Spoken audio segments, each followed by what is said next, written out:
নমস্কার বন্ধুরা, জয়াস কিচেনে আমার পুরনো বন্ধু আর নতুন বন্ধুদের জানাই অনেক অনেক ভালোবাসা আর স্বাগত। তো বন্ধুরা, আজ আমি আবার চলে এসেছি আপনাদের সামনে একটা রেসিপি নিয়ে। আজ আমি বানাবো সম্পূর্ণ নিরামিষ একটি পদ, ঢ্যাঁড়স চচ্চড়ি।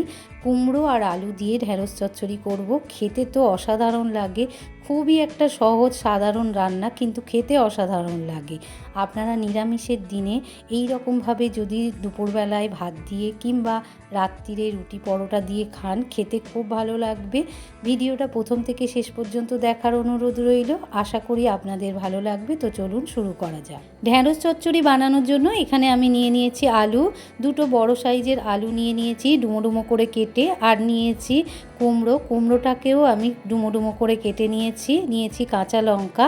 আর ঢ্যাঁড়সটাকে ভালো করে ধুয়ে আমি এরকম দু টুকরো করে কেটে নিয়েছি। গ্যাসের ওপর কড়াটা বসিয়ে দিয়েছি, বেশ কিছুটা সর্ষের তেল আমি দিয়ে দিয়েছি। তো বন্ধুরা, আমি আজকে রান্নাটা সর্ষের তেলেই করব। তেলটা বেশ গরম হয়ে এসেছে, এবারে আমি দিয়ে দেব কেটে রাখা ঢ্যাঁড়সগুলো দিয়ে ভালো করে নাড়াচাড়া করে একটু লাল লাল করে ভেজে নেব। অল্প একটু লবণ দিয়ে দিলাম, লবণটা দিয়ে ঢ্যাঁড়সটা আমি একটু ভাজাভাজি করে নেব। ঢ্যাঁড়সটা ভালো করে ভাজাভাজি করে নিয়েছি, এবারে আমি একটা পাত্রে ঢ্যাঁড়সটাকে তুলে নেব। ঢ্যাঁড়সগুলো ভেজে তুলে নিয়েছি, এবারে আমি ওই তেলেতেই দুটো শুকনো লঙ্কা দিয়ে দিলাম আর দিয়ে দিলাম অল্প একটু পাঁচফোড়ন। শুকনো লঙ্কা আর পাঁচফোড়ন হালকা করে একটু ভেজে নিয়েছি আর বেশ একটা গন্ধও বেরিয়েছে। এবারে আমি দিয়ে দেব কেটে রাখা কুমড়ো আলুটা দিয়ে ভালো করে নাড়াচাড়া করে আমি একটু ভাজাভাজি করে নেব।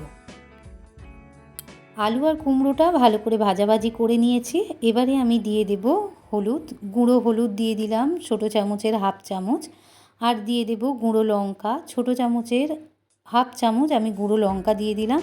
তো বন্ধুরা, ঝালটা আপনারা আপনাদের মতো করে দেবেন, তবে ঢ্যাঁড়স চচ্চড়িতে আমার মনে হয় বেশি ঝাল না দিলেই ভালো হয়, হালকা ঝাল হলেই ভালো। এবারে দিয়ে দিলাম স্বাদ মতো লবণটা দিয়ে একটু নাড়াচাড়া করে নিলাম।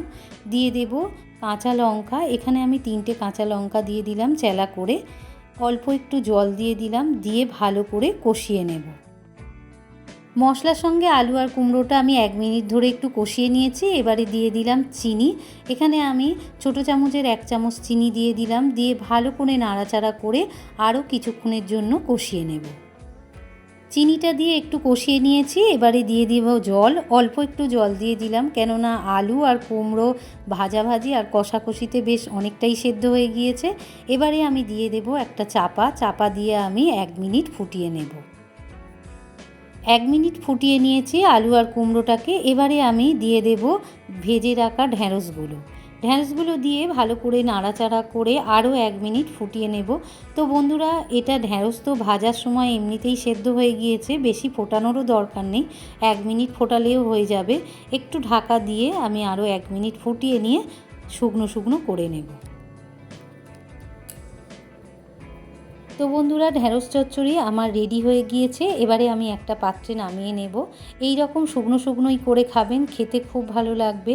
আর বাড়িতে আপনারা একবার হলেও তৈরি করে দেখবেন, এই রকমভাবে খুবই ভালো লাগে খেতে। তো বন্ধুরা, আমার এই রেসিপিটা যদি আপনাদের ভালো লেগে থাকে, তাহলে আমার চ্যানেলটিকে লাইক, শেয়ার অ্যান্ড সাবস্ক্রাইব করে দেবেন, আর পাশে থাকা বেল আইকনটি প্রেস করে দেবেন। আর কমেন্টে কেমন হয়েছে জানাতে ভুলবেন না যেন। আপনারা সবাই ভালো থাকুন, সুস্থ থাকুন। আবার দেখা হবে অন্য কোনো একটা রেসিপি নিয়ে। ধন্যবাদ।